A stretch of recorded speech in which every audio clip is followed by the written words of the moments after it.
자, 오늘 우리에게 주신 하나님의 말씀을 봉독합니다. 요한계시록 1장 9절부터 20절까지 말씀입니다. 찾으셨으면 9절부터 20절까지 제가 봉독하고 20절 마지막 절은 함께 합독하겠습니다. 나 요한은 너희 형제요 예수의 환난과 나라와 참음에 동참하는 자라. 하나님의 말씀과 예수를 증언하였으므로 말미암아 반모라 하는 섬에 있었더니 주의 날에 내가 성령에 감동되어 내 뒤에서 나는 나팔 소리 같은 큰 음성을 들으니 이르되 내가 보는 것을 두루마리에 써서 에베소, 서머나, 버가모, 두아디라, 사데, 빌라델비아, 라오디게아 등 7 교회에 보내라 하시기로 몸을 돌이켜 나에게 말한 음성을 알아보려고 돌이킬 때에 7 금촛대를 보았는데 촛대 사이에 인자 같은 이가 발에 끌리는 옷을 입고 가슴에 금띠를 띠고 그의 머리와 털의 희기가 흰 양털 같고 눈 같으며 그의 눈은 불꽃 같고 그의 발은 풀무불에 단련한 빛난 주석 같고 그의 음성은 많은 물소리와 같으며 그의 오른손에 7 뼈리 있고 그의 입에서 좌우에 날선 검이 나오고 그 얼굴은 해가 힘있게 비치는 것 같더라. 내가 볼 때에 그의 발 앞에 엎드러져 죽은 자같이 되매 그가 오른손을 내게 얹고 이르시되 두려워하지 말라. 나는 처음이요 마지막이니 곧 살아있는 자라. 내가 전에 죽었노라 볼지어다 이제 세세토록 살아있어 사망과 음부의 열쇠를 가졌노니 그러므로 내가 본 것과 지금 있는 일과 장차 될 일을 기록하라. 20절 다 같이 읽겠습니다. 내가 본 것은 내 오른손의 7 별의 비밀과 또 7 금촛대라. 7 별은 7 교회의 사자요 7 촛대는 7 교회니라. 아멘. 하나님의 말씀입니다. 오늘도 하나님의 말씀으로 은혜 받으시고 새 힘을 얻으시고 또 승리하시는 저와 여러분 되시기를 주의 이름으로 축원합니다. 지난주에 어떤 분하고 이렇게 대화를 나누는데요. 그분이 이제 그런 얘기를 하시는 거예요. 이제 코로나 기간이잖아요. 이제 교회는 예전처럼 모이지 못해요. 이제 교회는 많은 교회가 없어질 겁니다. 그러니까 종말이 시작이 됐다는 것이고요. 코로나가 이제 세상 종말의 이제 출발이라고 하는 겁니다. 보통 기독교에서 종말을 말하거나요 예수님의 재림을 말할 때에 마태복음 24장하고 누가복음 21장을 많이 얘기합니다. 그러니까는 누가 이렇게 얘기하고 저렇게 얘기했다 할지라도 우리는 하나님의 말씀이 기준이 되어야 할 줄로 믿습니다. 그래서 요즘 종말에 대해서 많이 얘기합니다. 뭐 단정적으로 얘기하는 분들도 있습니다. 그러나 그 전에 하나님은 성경을 통해서 뭐라고 말씀하시는가 종말에 대해서 우리가 한번 알아볼 필요가 있습니다. 여러분 누가복음 21장 7절부터 11절에 이런 말씀이 있습니다.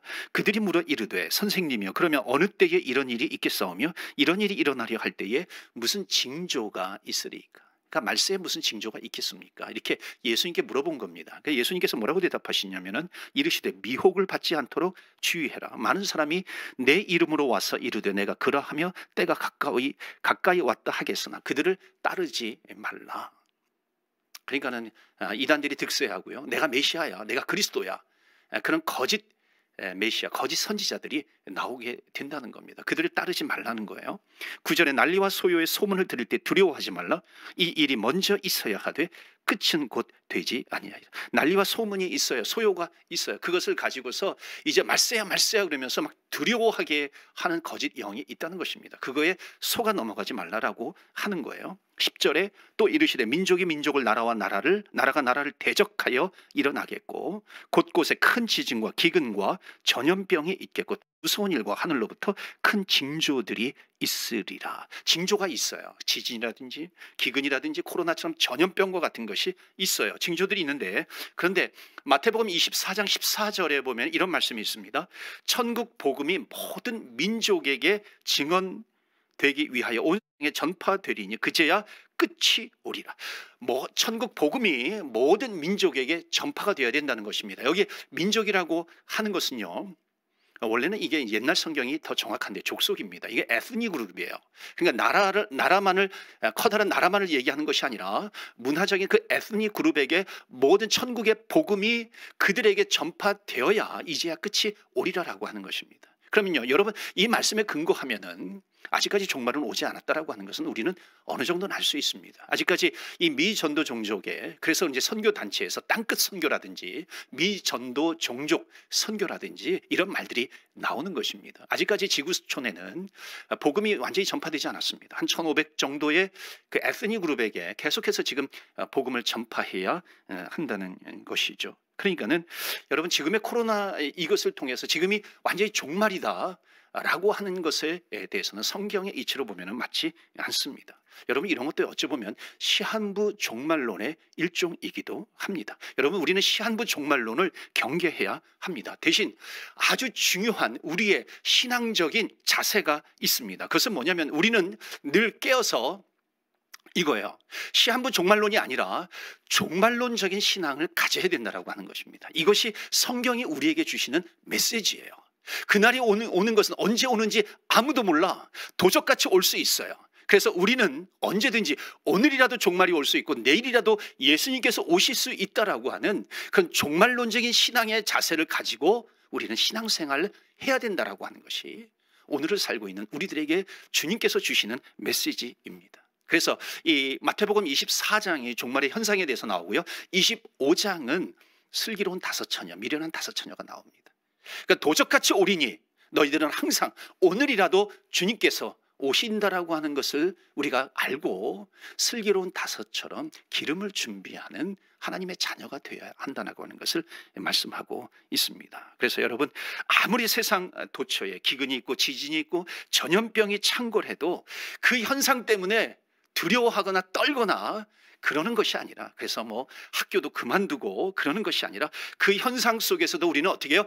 깨어 있어서 오늘 주님 오실 수 있고 내일 주님 오실 수 있다라고 하는 그 믿음을 가지고 주님을 내가 기쁘게 맞이하겠다 하는 종말론적인 신앙을 가지고 오늘도 내일도 깨어 있는 저와 여러분 되시기를 주의 이름으로 축원합니다. 그래서 앞으로요, 제가 한 8주 동안 이 요한계시록 1장 뒷부분부터 시작해서 2장, 3장까지 그 당시에 소아시아, 지금의 터키 지역입니다. 거기 7교회에 보내는 편지, 그래서 7교회에 보내는 편지, 7교회를 중심으로 해서 교회가 어떤 곳인가, 우리가 교회를 제대로 알고 섬겨나가기 위해서 우리 교회에 대해서 우리가 성경 말씀을 찾아보면서 은혜를 나누도록 그렇게 하겠습니다. 제가 교회 부임하면서 한 번은 제가 교회에 대해서 성경이 말하고 있는 교회가 무엇인가, 교회의 정의가 무엇인가, 정말 교회의 기본적인 것부터 해서 제가 이것을 한번 말씀을 전하려고 했었고요. 꼭 코로나 기간만이 아니라 이 기간 내에 전하려고 했던 것만이 아니라 제가 부임하면서 한번 우리 주님의 제자 교회에서 교회에 대해서 한번 말씀을 나누고 싶었고요.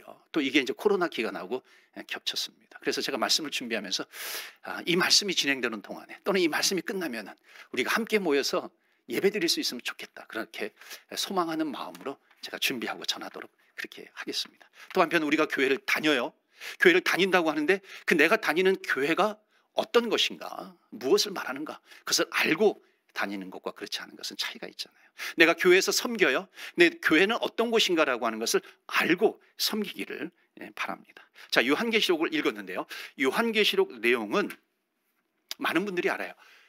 구체적으로는 몰라도 종말에 나타날 현상들을 과거에 네로 황제라든지 뭐 도미티우스 그 황제 때에 그 큰 핍박이 있었는데, 박해가 있었는데요, 그때 현상하고 또 비교하면서 설명을 하기도 합니다. 그러니까 과거의 현상 가운데 이런 현상이 있었지만 앞으로 나타날 종말의 현상으로 설명하기도 합니다. 그런데 이런 종말에 나타나는 현상이 기근이 있고 지진이 있고 무슨 독한 종기가 있고 하늘이 갈라지고 땅에서 죽은 짐승들이, 생물들이 올라오고 그런 현상에만 초점을 맞추면요, 그냥 이게 요한계시록 무슨 그 무용담처럼 느껴지기도 합니다. 그런 현상들만 보면은요. 그러니까 요한계시록의 주제는 뭐냐면 그런 종말의 현상 가운데 교회가 무엇을 해야 되는가라고 하는 겁니다. 교회가 종말에 대해서 어떻게 준비해야 되는가라고 하는 것을 설명하고 있습니다. 그래서 요한계시록의 정확한 기록 목적은 뭐냐면은 종말의 징조를 예비하기 위해서 교회에다가 편지를 써서 보내는 겁니다. 그러니까 교회의 이 요한계시록은 뭐냐면 교회의 종말 준비를 위한 지침서와 같은 것이 바로 이 요한계시록입니다. 그래서 요한계시록은요 1장 1절 보여주시면요 1장 1절에 사도 요한에게 하나님께서 계시의 영을 부어주시사 말씀을 전해주시는 겁니다. 1장 1절 보시면은 예수 그리스도의 계시라 이는 하나님이 그에게 주사 반드시 속히 일어날 일들을 그 종들에게 보이시려고 그의 천사를 그 종 요한에게 보내어 알게 하신 것이라. 그래서 속히 반드시 될 일을 기록하게 해서 요한이 받아 적게 한 겁니다. 그리고 이것을 누구에게 보내라? 4절 보시겠어요? 요한은 아시아에 있는 7 교회에 편지하노니 이제도 계시고 전에도 계시고 알파와 오메가라는 것이죠. 장차 오실 이시며 그의 보좌 앞에 있는 7 영과, 그러니까 속히 될 일을 보고 적은 것을 교회들에게 편지로 전하라라고 하는 겁니다. 자, 그러면 교회들에게 편지를 전했어요. 이 편지를 받는 수신자들이 나오잖아요. 그 교회가 7 교회라고 하는 거예요. 그래서 11절 말씀 보시면은 이르되 내가 보는 것을 두루마리에 써서 에베소, 서머나, 버거모, 두아디라, 사데, 빌라델비아, 라오디게아 등 7 교회에 보내라 하시기로. 그래서 7 교회에 보냅니다. 그래서 앞으로 7주, 8주 동안에요. 이 7 교회를 하나하나 어떤 메시지를 주셨는가 그것을 가지고 은혜를 나누도록 하겠습니다. 이게 지금 소아시아 7 교회는 지금의 터키 지역에 있습니다. 그런데 이 7 교회라고 해가지고 요한에게 적은 편지의 글을 7 교회만 해당되는 그런 편지의 글이 아니라고 하는 겁니다. 성경의 숫자는 굉장히 상징성을 띠고 있어요. 그러니까 7이라고 하는 숫자는 완전수입니다. 그러니까 7이라고 하는 숫자는 뭐냐면 7 교회는 완전수라고 하는 것은 뭐냐면 이 땅의 모든 교회를 이야기합니다. 과거에 있었던 교회, 지금 있는 교회, 앞으로도 있을 교회에게 보내는 편지의 글입니다. 그래서 7 교회가 되는 거예요. 그러니까 교회들이 여기 안에 보면 7 교회가 에베소 교회 같은 데가 있고 서머나 교회 같은 데가 있고 버가모 교회 같은 교회가 있고 이 두아디라 같은 교회가 있고 사데, 빌라델비아, 라오디게아 같은 그런 교회들이 있다는 것입니다. 그러면서 주님께서 주시는 메시지는 뭐냐면 교회는 이래야 된다라고 하는 것을 말씀하고 있어요. 그래서 이 요한계시록 2장 3장까지는 이 교회에 대해서 나오고요. 4장으로 넘어가면 바로 천상의 교회가 나옵니다. 여러분 한번 이 기간 동안에 이 요한계시록을 한번 읽어보세요. 그러니까 앞에 부분에 서론에 보면은 이 성경을 보면 서론과 이 마지막 부분이 굉장히 중요하고 만약에 연결되어 있습니다. 그러니까 이 땅의 교회 7 교회가 나와요. 이어서 천상의 교회, 하늘의 교회, 완전한 교회죠. 그 교회가 4장부터 나오게 됩니다. 그리고 마지막 부분에 가면 새 하늘과 새 땅이 나오게 되는 것이죠. 그래서 7 교회에게 보낸다. 이 땅의 모든 교회를 얘기하고 있는 거예요. 성경에서 10이라고 하는 숫자는 하나님 나라의 숫자입니다. 그러니까는 12지파, 12지파 이거는 나라를 얘기하는 것입니다. 예수님의 제자가 12제자입니다. 12제자가 뭐예요? 하나님의 나라를 위해서 선택받고 준비되어진 제자라고 하는 그런 뜻입니다. 그러니까 그 제자들이 열방을 향하여 복음을 전파하는 거예요. 그래서 12지파 곱하기 12 사도하면 12, 14만 4천 명이 거기에서 나오게 되는 것이죠. 그러니까 14만 4천 명은 뭐냐면은 굉장히 상징적인 숫자입니다. 인침받은 자. 그러니까 예수님을 나의 구세주와 주님으로 믿고 하나님 나라의 백성이 된 자를 얘기하고 있는 것입니다. 그래서 교회는 무엇을 해야 되는가? 열방을 향하여 복음을 전하는 교회가 되어야 한다는 것을 말씀하고 있습니다. 그래서 이 7 교회에 대해서 우리가 말씀을 나눌 텐데요. 7 교회 편지의 글을 보내면서 종말을 맞이할 때 너희들이 어떻게 준비해야 되는가라고 하는 것을 말씀하고 있습니다. 그래서 앞으로 이 요한계시록에 나와 있는 7 교회에 대해서 배우면서 교회가 무엇인지 우리 함께 나누도록 하겠습니다. 자, 오늘은요 첫 번째로 교회란 무엇인가 또는 7 교회에게 보낸 편지, 교회에 편지하라라고 하는 제목으로 살펴볼 텐데요. 그러면 그 7 교회에 보낸 편지, 세상의 교회에 보낸 편지의 글 속에 무엇이 담겨 있는가라고 하는 것을 먼저 우리가 서론적으로 살펴보는 것입니다. 첫 번째로는 무엇이냐면요, 교회의 주인은 누구인가라고 하는 겁니다. 여러분 교회의 주인은 예수 그리스도인 줄 믿습니다. 여러분 예수 그리스도가 교회의 주인이 되십니다. 자, 20절 말씀 보실까요? 오늘 본문의 말씀 마지막 구절에 이런 말씀이 있습니다. 내가 본 것은 내 오른손의 7별의 비밀과 또 7 금촛대라. 7별은 7 교회의 사자요 7 촛대는 7 교회니라. 자, 여기 보시면은요, 예수님의 오른손, 예수님의 오른손이라고 하는 것은 능력을 상징합니다. 그 예수님의 오른손 위에 7 별이 있어요. 그리고 7 촛대가 있어요. 여러분 7 별은 교회의 사자라, 목회자를 얘기하는 겁니다. 7 촛대는 교회를 얘기하는 겁니다. 그런데 그 7 촛대가 누구의 손에 있어요? 예수님의 능력의 오른손 위에 그 7 촛대가 있다는 겁니다. 그 교회가 예수님의 손에 있어요. 여러분 예수님의 손에 교회가 있다라고 하는 것은 뭐냐면 이것은 오너십을 얘기합니다. 소유권을 얘기해요. 교회의 소유는 누구의 소유냐? 예수 그리스도의 소유다라고 하는 것을 말씀하고 있습니다. 교회의 주인은 누구예요? 예수님이십니다. 제가 밴쿠버에 와가지고요, 어떤 분의 안내를 받으면서 이렇게 한번 관광한 적이 있습니다. 한번 그 크루즈를 타고서 이렇게 그 바다를 이렇게 돈 적이 있었는데요. 저희 다운타운을 가리키면서 목사님, 저 건물이요, 그 유명한 그 건축가가 디자인한 설계한 그런 건물이에요. 그 얘기를 들으니까는요, 그 전에는 몰랐는데 그 건물이 달리 보이는 거예요. 아주 좋아 보이고 특별하게 보이는 겁니다. 또 한 번은 그 노스 밴쿠버에 갔는데, 노스 밴쿠버 맞는지 모르겠어요. 그 유명한 도넛집이 있었는데 그 이 도넛집이 제가 볼 때는 굉장히 허름해요. 그런데 여기가 굉장히 유명하다는 거예요. 왜 유명하냐 그랬더니 그 미국의 그 한때 유명했던 가수이자 영화 배우인 존 트래볼타가 그 소형 비행기를 타고 와가지고 여기에서 도넛을 먹고 간다는 거예요. 그럴 정도로 아주 맛있다는 거죠. 그러니까 그 얘기를 듣고 딱 보니까는요, 그 허름해 보이는데 굉장히 좋아 보여요. 아주 특별해 보이기도 합니다. 달리 보이게 되는 거죠. 목사님, 이 식당은요 대통령이 와서 식사하는 곳이에요. 그럼 달라 보이잖아요. 저 집은 어느 총리가 유명한 사람이 소유하고 있는 집이에요. 그럼 달리 보여요. 그렇다면 여러분, 세상에서도 그런데 이 세상의 교회가 예수님의 능력의 손 위에 있어요. 교회의 주인은 예수님이세요. 예수 그리스도가 교회의 주인이라고 하는 겁니다. 그렇다면 이 교회는 얼마나 달리 보여야 되겠는가? 이 교회는 예수님의 손에 붙들려 있으니까 얼마나 든든하겠는가? 지금 그것을 우리에게 말씀하고 있습니다. 지금 오른손 위에 있다라고 하는 것은 소유권이 누구에게 있는가? 예수님에게 있다는 것을 말씀합니다. 예수님의 손에 있다라고 하는 것은 뭐냐면 누가 지켜주세요? 예수님이 지켜주신다는 겁니다. 예수님이 보호해 주시기 때문에 안전하다는 것이죠. 여러분, 예수님은 하나님이세요. 하나님의 속성이 있어요. 하나님은 자비로우신 하나님, 사랑하시는 하나님이에요. 그래서 우리 교회를 그 손에 올려놓고 지켜주시는 사랑하시는 하나님, 은혜가 넘치시고 자비로우신 하나님이세요. 그러나 한편으로 하나님은 또 공의로우신 하나님이세요.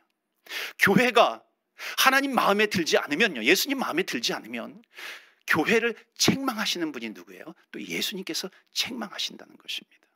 여러분, 예수님이 책망하시는 것은요, 정말 잘하라고 하는 것이죠. 사랑이 넘치는 하나님은요, 죄에 대해서 용납하지 아니하시는 공의로우신 하나님이십니다. 이것을 교회에 적용하게 되는 것이죠. 여러분, 교회는 주님께서 지켜주시고 보호해 주시는 그런 교회입니다. 그러나 한편으로 엄히하시는 모습으로 나타나게 됩니다. 여러분, 예수님께서 십자가 지시기 전에 고난주간 기간 동안에 성전에 들어가십니다. 여러분, 성전에 들어가시면서 예수님께서 성전을 향해서 뭐라고 말씀하십니까? 내 집은 내 집이에요. 사람의 집이 아니라 내 집은 만민이 기도하는 집이다. 만민이라고 하는 것은요, 지난번 고난주간 제가 새벽 기도회 때 말씀을 드렸는데, 여기는 유대인만 들어오는 곳이 아니야. 이방인의 뜰이죠. 이방인이 들어와서 어느 민족 사람이든지 누구든지 들어와서 하나님 앞에 예배 드릴 수 있는 곳이라고 하는 것을 예수님께서 이미 말씀하십니다. 그러니까 내 집은 만민이 기도하는 집이야. 모든 사람들이 모여서 하나님 앞에 예배하는 곳이야. 그러니까 하나님 앞에 예배하게 되면은 예배 드리는 소리가 나와야 되는 것이죠. 주님 앞에 찬양 올려드리는 소리가 나와야 되는 것이고, 기도하고 부르짖는 기도의 소리가 들려야 하는 것입니다. 많은 사람들이 예수님, 하나님으로부터 구원을 받아서 예수님을 나의 구세주와 주님으로 영접하여서 주님께서 나를 구원해 주셨습니다.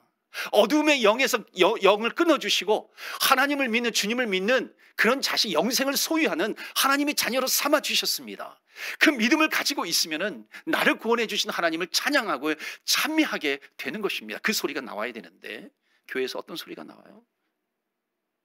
재물을 사고 파는 그런 장사하는 사람들의 목소리가 나오는 겁니다. 그때 예수님께서 어떻게 하세요? 아주 사정없이 상을 뒤엎으십니다. 거룩한 분노하시는 예수님의 모습을 볼 수가 있는 것이죠. 여러분, 교회와 연관될 때 예수님은 이렇게 등장하십니다. 그러니까 외부로부터 보호해 주시지만은 또 내적으로 교회는 변화가 되어야 되고 성장하고 성숙해서 하나님 앞에 거룩한 모습을 가져야 된다라고 하는 것을 말씀하고 있습니다. 그래서 여러분, 우리 교회는요, 주님의 제자 교회를 비롯해서 이 땅의 교회는 어두움의 권세가 흔들지 못하는, 주님께서 붙들어 주시는 그런 교회가 되는 줄로 믿습니다. 아멘. 그렇기 때문에 어떤 교회도요 절대 무너지지 않습니다. 어떤 교회도 절대로 닫혀지지 않아요. 클로즈가 되지 아니한다는 것입니다. 그럼 질문할 수 있어요. 아, 목사님, 교회들이 많이 세워졌다가 또 문을 닫기도 하고 없어지기도 하고 사라지기도 하잖아요. 보니까는 뭐 교회 간판이 붙었다가 또 뭐 다른 피자집 간판이 붙기도 하고 그러는데요. 그렇게 질문하기도 하지 않습니까?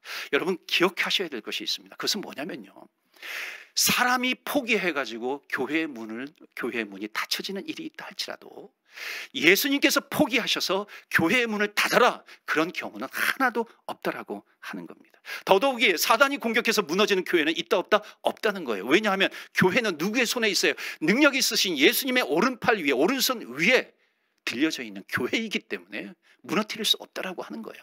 사람이 내가 포기하는 것이죠. 제가 캐나다 와가지고요, 한 1년 반에서 2년 정도 지나니까 교회도 작은데 사람들이 막 떠나기 시작해요. 어떤 분은 한국으로 이사가고, 어떤 분은 미국으로 이사가고, 어떤 분은 이 교회가 비전이 없어요. 그리고 떠나가시는 분이 있어요. 마음에 상처가 되더라고요. 그거 어떻게 해야 되는가? 한국으로 돌아가야 되는가?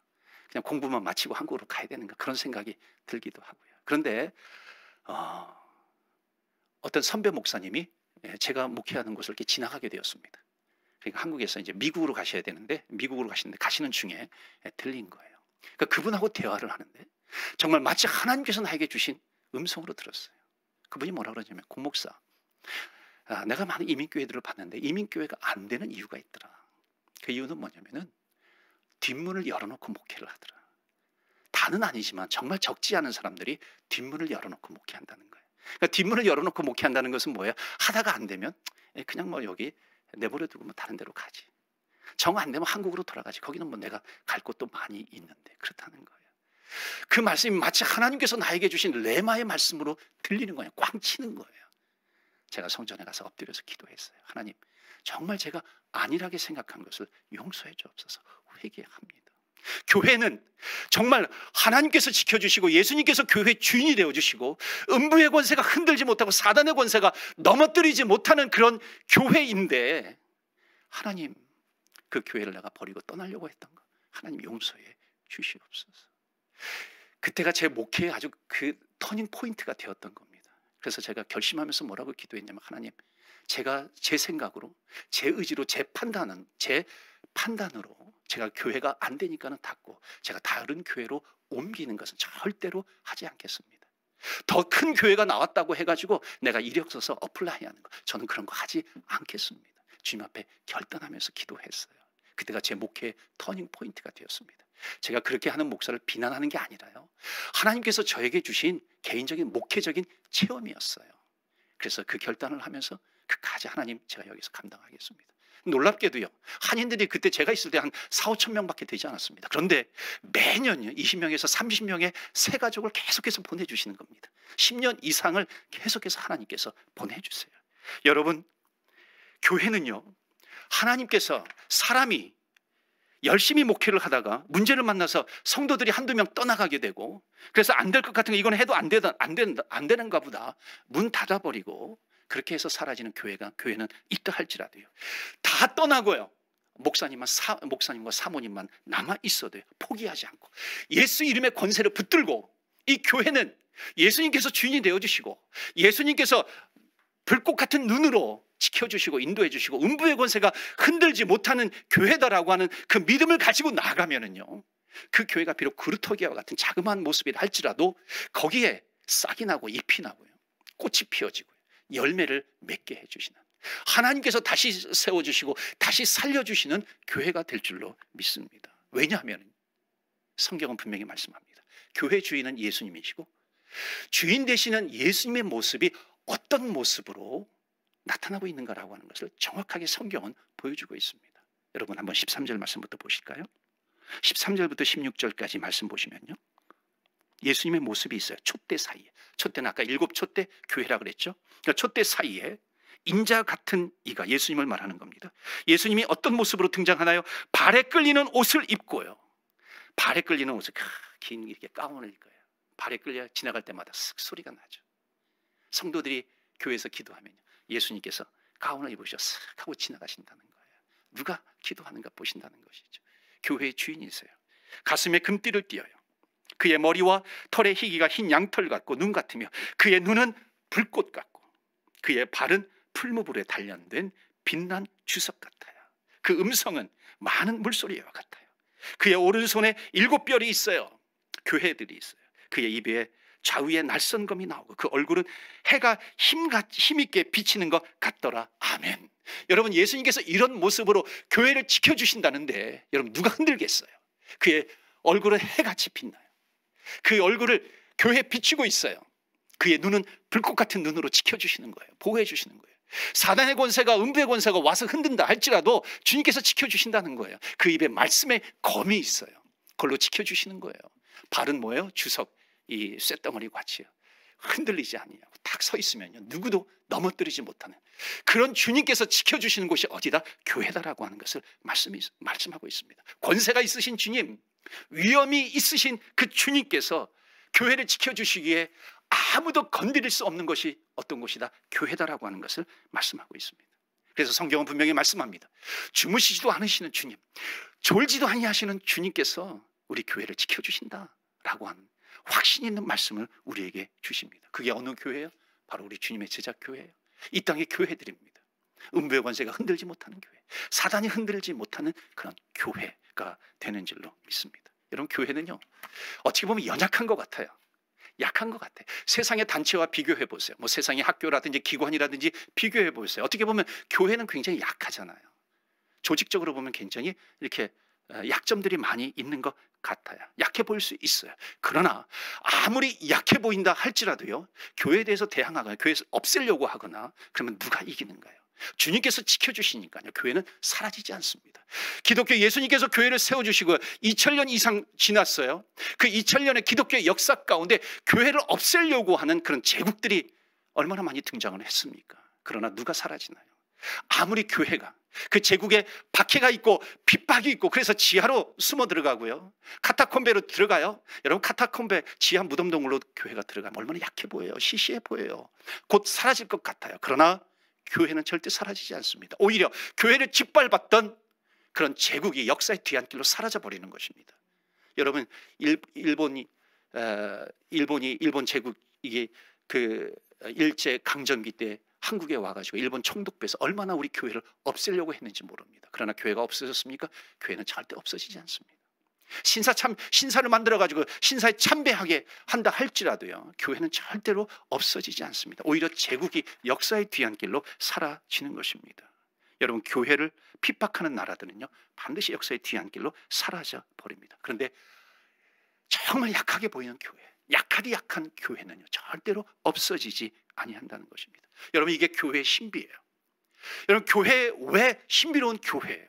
예수님께서 주인이 되어주시고 예수님께서 붙들어 주시고 예수님께서 불꽃 같은 눈으로 지켜주시기 때문에 음부의 권세가 흔들지 못하는 교회가 된다는 것입니다. 그렇기 때문에 넘어지는 것 같아도 다시 말씀 붙들고 일어나고요, 하나님께서 주신 사명을 가지고 열방을 품고 열방을 향해 나가는 교회가 바로 교회, 이 땅의 교회라고 하는 것을 말씀하고 있습니다. 그래서 교회의 주인은 누구세요?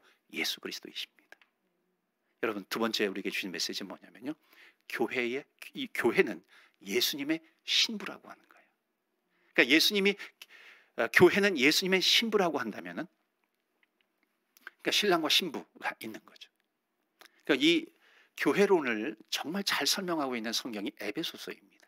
근데 에베소서에 보면은요, 교회를 신랑 신부로 표현하고 있어요. 한번 보실까요? 굉장히 중요한 메시지인데 에베소서 5장 31절 32절 말씀을 보시겠습니다. 그러므로 사람이 부모를 떠나 그의 아내와 합하여 뭐가 됩니까? 그 둘이 한 육체가 돼요. 한 몸이 된다는 겁니다.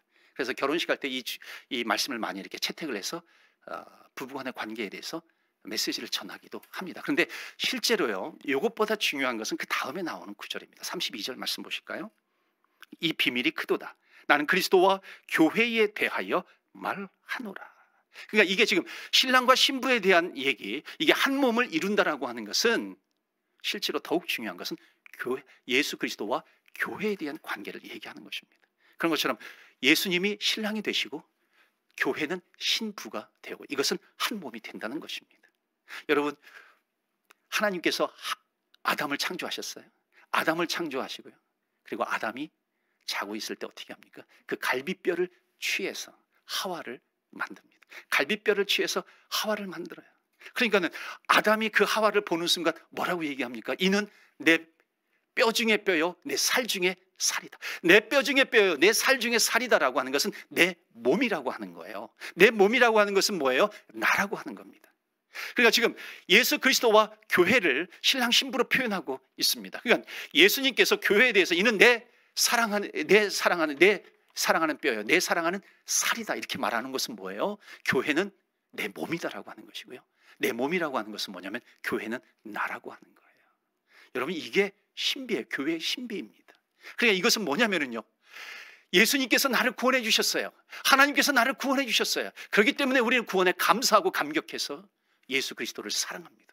그러니까 예수 그리스도를 사랑하면 예수님께서 뭐라고 말씀하시나요? 너가 정말 나를 사랑하냐? 너가 나를 사랑하냐? 그러면 내 교회를 사랑해라 이렇게 말씀하시는 겁니다.